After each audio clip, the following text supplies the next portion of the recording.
नमस्कार. गौरीज चॅनलमध्ये तुमचं सगळ्यांचं खूप खूप स्वागत. बहुगुणी असणारी ही अनेक आजारांवरती औषधी असणारी ही एक भाजी ही आहे शेवग्याच्या पानांची भाजी.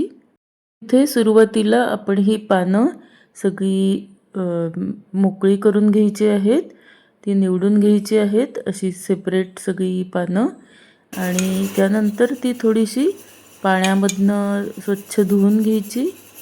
एकदा दोनदा जरा घट्ट ती अशी पिळून घ्यायची पाण्यातनं आणि पुन्हा एकदा धुवायची. अशी दोनदा तरी स्वच्छ धुवून घ्यायची.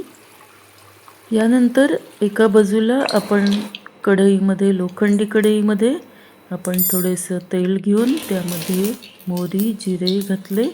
दुसऱ्या बाजूला आपण एक कांदा चिरला आणि हीच भाजी थोडीशी चिरून घेतली ज्यामुळे ती लवकर शिजते. आता तेलामध्ये आपण एक मिरची आणि कांदा चिरलेला हे घातलं आणि त्यामध्ये हिंग घातला. यामध्ये 1 चमचा हळद, 1 चमचा तिखट, थोडासा ओवा, त्यानंतर मसाला घातला घरातलाच घरगुती मसाला आणि त्यानंतर आपण ही भाजी त्यामध्ये घातली. ही बारीक चिरल्यामुळे ती लवकर शिजते.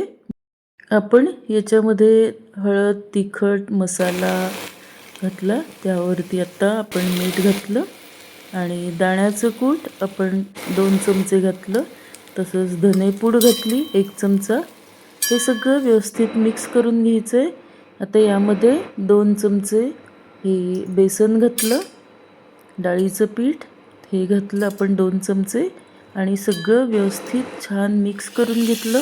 आता डाळीचं पीठ घातल्यामुळे थोडंसं आपण त्यामध्ये पाणी घातलं आहे कारण डाळीचं पीठ व्यवस्थित शिजवायला लागतं.